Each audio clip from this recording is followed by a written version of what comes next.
Doon na tayo gahig kita nga kuhan, nga party ngayong pagkakanon. Di kami yun nga, ay, sa iring na lang ni, no? Imo ginang usapon, labi na kung naakas balay nga dili inyo. Kuha ninyo? Nga bisag unsa ka, lami pa na, dili man na, lami, parat pa na, kuhan, imo ginang kanon, nga naman, kay imo nang gikuha, gikan sa mao nga plato. No? Karon, bawang panahon na nga natas portion nga atong ambitan ang pulong sa Ginoo. Amen ba? Amen. Tingali urag para iya ginaba. Para iya ginaba. Pero ang pulong sa Ginoo sa diyang imong gabati para imo gina. No? So ayaw ina nga kanang kuliyag iyahag na ba? Iyahag na ba? Di ginako ba? Iyahag na ba? May tag nato siya diri ba? Pagita go gito siya ba? Pero dili so unsay imong mabati karon imo hana gikan sa Ginoo. Amen. Mag-ampo sa ta. Lord, salamat kayo ninyo opportunity karon nga magihatag ani kanamo di makahiyo kami sa pagpaminaw diha sa imong pulong karon dihugi mga lagad o bisan pa man Lord sa tanan nga magapamati dinhi mo nga minsay Ginoo. Ikaw mag-aabli sa among salabutan karon. Hatagi kami kasing-kasing nga madinawaton diya sa imong pulong. Ayaw tuguti Lord nga kini mo nga pulong masayang o God. Apan himuwa kini Lord nga makalig-on sa among pagtuo, makalig-on sa among relasyon, makalig-on sa among pagpangalagad nga kanimo Ginoo. Kung dili panahon na Lord, among sugdan karon ang pagdawat para kanamo Ginoo. In Jesus name, amen and amen.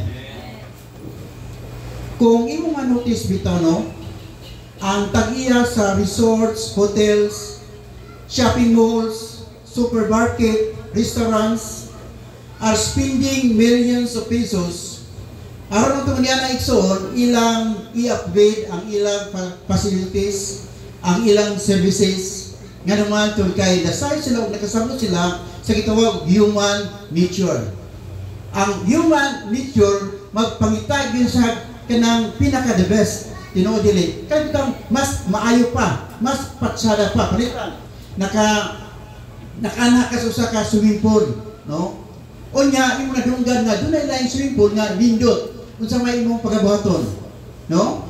Imo biyaan ang imong daan nga itong swimming pool nga imong kanguan ka abi mo mo toy pinakagwapo pero naday pinakagwapo og dito na puga nga naman na-upgrade ang mga swimming pool zone. Nahinungdo ko katong dito mis at masawa sa Ipil ang hotel nga mga tuwan sige katong Victoria ba to? Victoria, no? Satisfied na kaya ko ato. O nga, na nag-post dito nga tunay gwapo kay hotel. Kanang murag 5-star ba? Tanaw to na pa, wow, kanindot to. Niya, ang atong asawa kay insya, nindot mo kay hotel, was siya nada atong pakbag. Katuyong na ligid ba? Nagkurkumoy siya dito.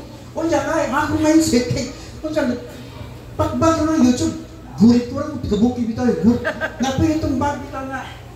Tangang sa shoppers, tangang bag bitaw nga, tangang bakal, nagkanaanay yung tao ko dito, gulit ko yung pantang siya ba?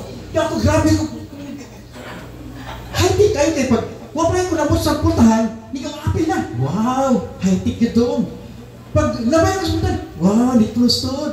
Kanya, uniform ang nagtrabaho sa mga hotel. Kung oh my God, pagbayad na 14 na ko nga. Pero kami lang kung ginunod na kayo ito.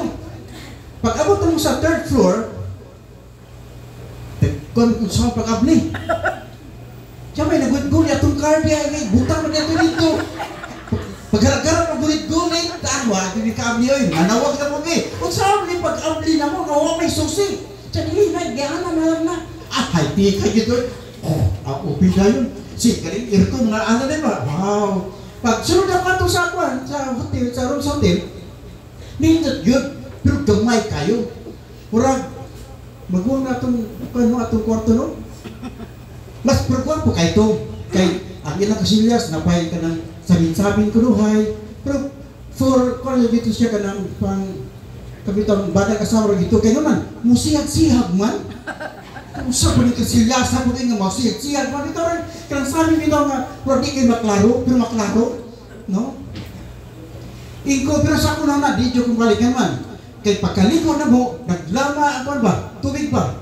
Huwag tarong nga, gitawag ko, kanitong, ingko mo, balik ko sa Victoria. Kaya mas lindot dito. Kaya mo, tanang dito sa mga technology bita karon. Di ba sa una, kadang ang kanang atong gabito sa itong cellular phone bitaw, Panginoon, tuk. Hello, napakuya, marami bitaw din. Gara-gara kayo sa una ito ba? Di karong ako kayo, tako kayo. Simple ba? Gara-gara ka gala. Yan mo, nagtungko nga. Agang si tatay, pinako ato panahon na ba? Pero sa di ato marikol, bitaw magunon ako. Kung kahit gilood ko sa akong ibati. Gilood ko sa akong hunahuna, kaya ato nagasikat ko. Buti ka sa akong butang sa akong kilid. Pero sa nga niabot ang gitawag keypad, kahit ang 3310, kang 3210, 1100, nabiyaan to siya. Nga naman, doon ay bago. No? O niya, katong 3310, paghambugay tag, kami taong kanang sana? Ringtone. Tapos yung tapos yung, hilang niya! Ang una-una, hilang niya.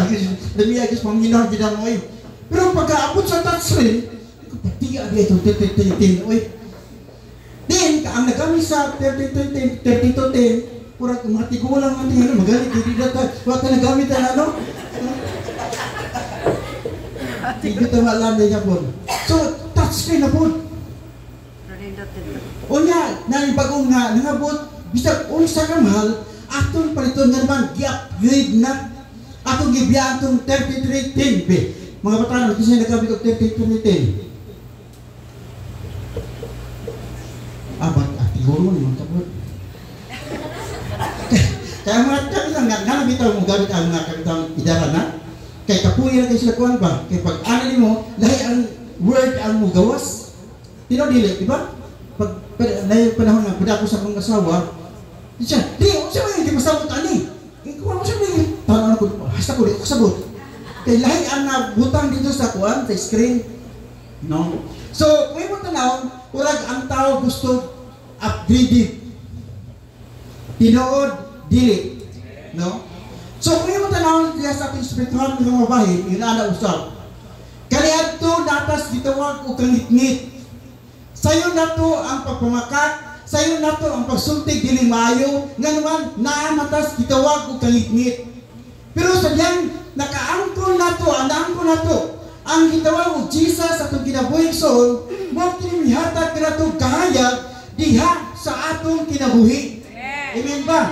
Mo miusab sa atong sitwasyon igsoon. O dili na angay nga mobalik ta dito sa daan nga sitwasyon, dito sa kangit-ngit igsoon. Kung dili magpuyo na ta sa gitawag og kahayag, nga naman tungod kay ang atong Hesus Kristo naghahimog sakripisyo para kanimo kanako ning takma sa kabuntagon. Amen ba? O dili naman ang tuyo sa Ginoo aron ikaw ang igsoon maluwas, kundi ang tuyo sa Ginoo, ang plano sa Ginoo aron mahimutang mga witnesses. Amen pamodiha. So open your Bible in the book of Luke chapter 10 from verses 1 up to verse 16. Kaya itong topic karon kini God's sacrificial lambs. Lucas 10:1-16 ini. After this, the Lord appointed 72 others and sent them 2 by 2 ahead of him to every town and place where he was about to go. He told them, "The harvest is plentiful, but the workers are few. Ask the Lord of the harvest, therefore, to send out workers into his harvest field. Go, I am sending you out like lambs among the wolves. Do not take a purse or bag or sandals, and do not greet anyone in the road. When you enter a house, first say peace to this house. If someone who promotes peace is there, your peace will rest on them. If not, it will return to you. Stay there eating and drinking. Whatever they give you, for the worker deserves his wages. Do not move around from house to house. When you enter a town and are welcome, eat what is offered to you. Heal the sick who are there, and tell them, the kingdom of God has come near to you. But when you enter a town and are not welcome, go into its streets and say, even the dust of your town we wipe from our feet as a warning to you. Yet be sure of this, the kingdom of God has come near. I tell you, it will be more bearable on that day for Sodom than for the town. Who to you, Chorazin? Who to you, Bethsaida? For if the miracles that were performed in you had been performed in Tyre and Sidon, they would have repented long ago, sitting in sackcloth and ashes. But it will be more bearable for Tyre and Sidon at the judgment than for you. And you, Capernaum, will you be lifted to the heavens? No, you will go down to Hades. Whoever listens to you, listen to me. But whoever rejects you, rejects me. But whosoever rejects me, rejects him who sent me. Ang Diyos magdugay panalangin diya sa iyang pulong, no? Kung iyong tanawan, ang atong Ginoong Kristo, nagaministeryo siya sulod sa tulo ka tuig. Sa wa pa siya namatay igsoon. O niya, na-experience sa gitawag mga disciples, ang gitawag og extraordinary things, diya sa presensya sa atong Ginoong Kristo. Miabot kanila ang kalipay, miabot kanila ang gitawag kadasig, so nga naman, ang ilang gikuyugang, usa ka tawo nga milagroso, no? Pero matod pa sa verse 3, I'm sitting like a lamb among the wolves. Nga kung imong tanong, the jungles is full of pernicious wolves. Mga manapigsoon nga kanang mga lala, no? So, unsa may purpose sa Ginoo? Nga naman iyang gipadala. Ang iyang mga disciples sa gitawag og taliwala, sa gitawag og world sigsoon. Nga unta, nindot naman kayo ang sitwasyon sa gitawag og mga disciples na ilang makita ang dagang milagro nga gihimo sa Ginoo, na imo silang ilado. Niya itong panahon na ikson, hayahay kayo ang ilang kahintang. Pero nining panahon na ikson, gipagula sila silang comfort zone ikson, o gipadala sila taliwala sa gitawag o mga lobo. So, kung yung tanong ikson, ang dapit nga gipadadan sa gitawag o mga disciples, doon na duha ka klase ng mga tao. The first kind of people are those who are in darkness, but they are eager to see the light. And the moment someone would bring the light to them, they would accept the light and they would surrender to the authority of the Lord Jesus Christ. Nga naman, doon kay dunay kahayag nga ilang nabatonan diha sa ilang kinabuhi. And the second group of people are the wolves, no? Di sila ganahan hit the word of God. Di sila ganahan og mga tao nga nagadala sa pulong sa Ginoo. Ila kini pagalutuson igsoon. In fact, kung imo tanawon ang istorya sa gitawag Christianity na itong mga panahon igsoon, o bisan pa man sa gitawag ng mga disciples, all disciples except John the Beloved were martyred. Tanan sila gipangpatay igsoon except ni John the Beloved, kaysa diyan si John the Beloved, ilang ang tampat yun, pinagi sa pagluto, pinagi sa mantika igsoon, si John the Beloved wala namatay ni adtong panahon na. No?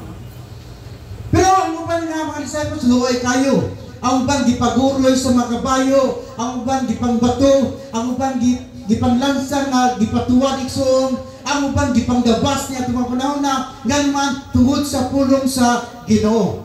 No? So si Jesus, dili panahon na, iyang giwardingan ang iyang mga disciples nga ako tamong ipadala ni klase ng mga tao. No? So, ang pagpadala ni Jesus para niya itong mga tao igsoon, para mahimo silang mga witnesses niadtong dapita igsoon. Ang tao nga makadungog sa puno sa Ginoo mudawat, no, mahimo silang witness. Pero ang tao nga di mo mudawat, nahimo silang witness para sa gitawag judgment day igsoon. So every person will come face to face with the judge na ang atong Ginoong Hesukristo. Isa ito nga familiar ta sa gitawag judicial process, no? A person is brought before trial, he can be convicted or acquitted based on two things. Now, sa diyang naakas gitawag o hukmanan, dunay duha kabutang aron basihan igsoon. Kung mahimo kang acquitted or convicted, yan ang panahon na. Primero, kinahanglan doon na kay ebidensya. No? Kay pwede mga tarungan ka. Pero kung wa kay ebidensya igsoon, bisag unsa pa ka lingkod unta ang imong katarungan. Pero kung wa kay ebidensya, no, mahimong kakawangan ka ng imong pagsulti, imong pagpanipot sa imong kaugalingon. So manang careful ta, no, sa atong ipang text igsoon. Nga naman, bonay himong ebidensya. Kuha ninyo, no? Mula nga, paitan, palautan ka, niya, kana gipakawawan, bitan yung nga, bitautan, niya imugi, post pa dito, no? Ibis, unta, siya makabayad, ikaw makabayad. Kuha ninyo? So, based sa gitawag o ebidensya igsoon, ay kanuha, mo kining gitawag o witnesses. Pagka atubang ka sa atong Ginoong Hesukristo, nga ni Lord, sa dito ko sa kalibutan, Ginoo, sige, di ako simpa, Ginoo. Ha? Matag, Miyerkules, Ginoo, muad to bi ako, Ginoo. Matag, activities, Ginoo, muad to bi ako, Ginoo. Ngayon atong Ginoong Hesukristo, kinsa may imong witness. Amen, pababon niya. No? So, inalig so natong sitwasyon. Nagkinahanglan tag mga witness o pilipod nga ikaw mahimong witness igsoon ni anang panahon na. Ang atong Hesukristo mayon siya sa verse 13, who to you Chorazin, who to you Bethsaida, for if the miracles that were performed to you had been performed in Tyre and Sidon, they would have repented long ago, sitting in sackcloth and ashes. Now, kung yung tanong, 3 years yan, nag-ministry, nili mga dapin Kristo. Tingnan mo kayo ka, murag bias mga kaya itong Ginoong Kristo. Nga nagtuyok-tuyok, naman siya sa gitawag Sea of Galilee. Naunta na may daghan dapit soon, nga unta atuan sa itong Ginoong Kristo. Pero itong tanahang karulig soon, nga nung nagtuyok-tuyok si Jesus, niya itong mga dapit soon. No? Kung imong tanahon, ang gitawag ng 12 tribes, doon na rin nabilin. Kaya ang 10 tribes soon, nahimong nakuha na sa gitawag ng Assyria. Nahimong silang ulipon na itong panahon na. Unya, doon na gitawag o Naphtali o Sibulon igsoon. Nga doon na gitawag o kanang prophecy. Nga usan ng mga adlaw igsoon, a light will shine in the darkness in the territory of Naphtali and Sibulon. O kini mga dapat igsoon, mo katong gituyukan sa atong Ginoong Kristo. O si Jesus mo ay katumanan sa mga nga light igsoon nga gi-propesya ni adtong panahon na. So ang fulfillment sa mga propesya mao ang atong Ginoong Hesukristo igsoon. Pero ang pangutan naman, nga naman nga ang makatawang niya tinapita igsoon, gahi man kaayo nga mo dawat sa atong Ginoong Hesukristo. Sila nagtuon ko, nili mga minsay. So, ako nakita, nga kining mga Kapernaum, Bethsaida, kining mga dapat igsoon, headquarters kining sa gitawag Hasmonean dynasty, nga mirebelde sila against the Greek. Kining Hasmonean nga mga taigsoon, mga propolis, mga pari, nga gustong mahimong hari niadtong panahon na. Unya, pagkapildis ni Heron igsoon, may balik sila. Kaya gusto silang maghari. Daw bimoning panahon na nga si Jesus Christ miabot igsoon. Grabe ba kasikat si Jesus Christ miabot panahon na. So dahil mo ning hulga diya silang sitwasyon igsoon. Munang tanan nga buhaton ni Jesus ila kining pagasupakon. Munang daghan mga tayo igsoon na imong nanimbungan nga naman tun kay ang nagsulti, ang nagbabag, mga leader man sa religyoso nga mga grupo igsoon. Munang si Jesus ay naglisod pagkabit sa mga tao nga mualagad diha sa Ginoo. So, kung imo tanawon, warag nawala na sa mapa ang gitawag to tradisyon. Pero dunay duha, no, kining Naphtali o kining Zebulun igsoon. Naimong usag warag nalimta na sila pero nakadinot mo ba? Kung kay ang Dios wala nalimot sa iyang gisaad nini mo nga mga dapit igsoon. Tingali sa panahon na warag nalimta tas uban. Warag ang Dios warag nakalimot kani kanato freedom ka igsoon. Bisag unsa kadugay sa imong paghulat igsoon ang saad sa Ginoo iya gyud ang pagatumanon sa ato sa tagsa ka mga kinabuhi. Amen pagpamulihan. No? So di nato kalimtan nga kita mahimong mga witnesses sa dapit nga ipadalatas Ginoo. Amen ba? Asa ka nagtrabaho, ikaw mo'y witness diha. Amen. Nga mahimong kang panalangin niya ng mga dapit igsoon. Amen pamamuliha. Oy, nayo. Dito sa kabataon nga nag-isip siya siya kung nga pinaka-bright uban na siya nagkinahanglan o Ginoo siya kinabuhi. Nga naman, tungkol kay sa elementary pa siya, kung imong tan-awon, urag dali na siya na high school.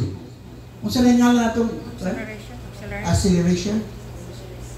Basta kay itong mo luksong gikan sa elementary, luksong high school, nga gikan sa high school, college bitaw, luksong ba? Tungkol sa pagka-bright niya pa. Unya, misulod siya sa pagkasudalo, dali na kayo siya na yung officer. Pagka 25 years niya, nahimo siyang major, ito mga panahon na, no? Ay yan na siya nagpinalag Diyos, gano'n na kanyang tanan, nga mas bright pa siya sa tanan ng mga tao. So, na siya panahon na, no? Kanya, sa panahon niya na, nakaulis na silang balay, na tumong punto nga nag-dunay cottage service. Hindi siya, di mo ito Ginoo, pero ang yan mga ginikanik so, nagto Ginoo, o niya, midawat og servisyo na silang balay. Dami pagkanta na ito, kanta mga kanta nga praise song bitaw. Ang kunan, suko ng anak, na may alam mo na, chika, basta kaya nagservisyo lang nakuyawan, no, nakuyawan, sa kita may di makuyawan ko nga, si kakan sa Armalite, basta kay dalira na humana ang inyong servisyo na itong panahon na, no? Niya sa diyan balik na sa dapit kini mo nga sundalo sa iyang gikuanan, doon na siya problema nga grabe kayo kapan ba kabugat ba nga tungod dinhi hindi leave siya for 1 month balik sa balay nga sulod siya kwarto wasi gawas-gawas sigson dito rin siya sa iyang kwarto, no? Naaton po ito nga dunay serbisyo pagkahibalo sa mga Kristohanon nga anang balaya na anak sa ilang atuan nakuyawan sila pag-ayo. Basta kay nanganta sila kantang kay buti-buti mo warag gihaw, warag hagaw. Kaya siya mo, salamat ko sa Ginoo. Warag naghungay sila tumanangan man. Nakuyawan sila igsoon nga basig kakana po sila. Sa mga Armalite igsoon. Pero sa niya naghimo sila mga pagdaig nga sa Ginoo. Natigala sila. Kay kini mga tao igsoon migawas silang balay na nag-iyak nga tumupunan kay naminaw diay sa ilang gibuhat igsoon. Naminaw diay sa mga pag-awit igsoon. Gihikap sa Ginoo ang kasing-kasing o sa diyang na kuan siya kabilang na yan nadawat na ang kahayag diya siya kinabig igsoon. Bibalik siya sa iyang kampo, bilang siya murisahin ko. Kaya murisahin man ka. Siya giluwas na kus Ginoo, gibag ko na kus Ginoo. Unya, nanumubiya pa ka nga mahal makanay kahimtang siya nga gusto ko nga mga lagad nga nas Ginoo, pagpagamit nga nas Ginoo. So, mi-resign siya, unya, minyo nga siya, at panahon na, kanang Dispensary Bible School, 2 years course igsoon. Nakauban siya BTH, kauban siya mga pamilya igsoon. Hindi mo siya primero. Siya sure ka? Nga may eskwela din nga apil ay mo pamilya siya sure dyan ko. Kaya kung ipati nga, wala ko luwasas Ginoo. Kundi gusto sa Ginoo nga iya kong gamiton. May-graduate siya sa Mount Apo Alliance Bible College in Seoul. No? Nga naman, gituwag siya sa Ginoo. Nga, matod pa sa istorya Seoul. Daghan nga makalag nga nakaduol niya na sa Ginoo tungod sa iyang kinabuhig Seoul. O mayon siya, usan nga lawa, ako mahimong witness nini mga kalag nga midawat nganhas Ginoo.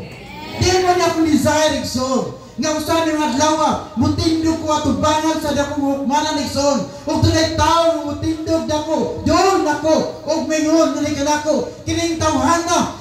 Grabe ni kangilag batasan, grabe na kikarbuso, dili ka mo payong, pero sa niyang gidawat niya ang mensahe, yusap sa Diyos ang iyang kinabuhi.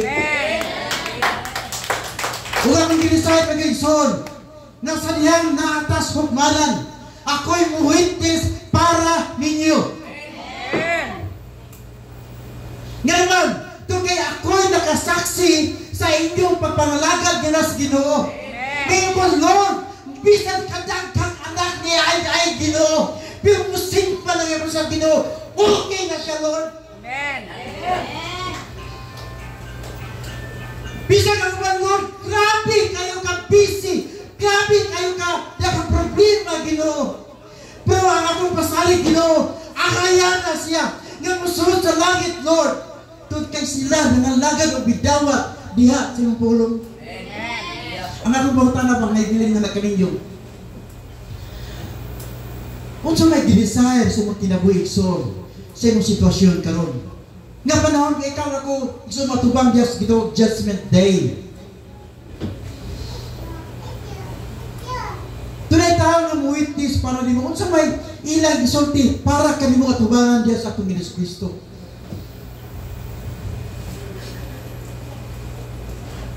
Igsoon, dili na ito kalimtan nga atong Hesus Kristo, iyang giula ang iyang dugo para kanimo kanako. Aron ikaw ako Igsoon, mahigong maluwas. Pero di lang kutob diha ang pagtawag sa Dios Igsoon. Di lang kaluwasan, pero gusto sa Ginoo nga imo i-share Igsoon ang kaluwasan nga nakakaroon. Ang gibuhat ni Jesus dito ibabaw sa krus. Nag-decide ba ka nga ikaw mo buwitis yung family, Lord. Muna akong pamilya, Ginoo. Bisan pa man sa mong kabisi, Lord, pero nangalagad, gidbingan ha, kanimo ginong witness ka, para sa ibang anak, witness ka, para sa ibang bana, witness ka, para sa ibang asawa, Igsoon, witness ka, para sa mga tao, ngayon mong gisiran niya sa pulog sa Ginoo. Di mo niya ang gusto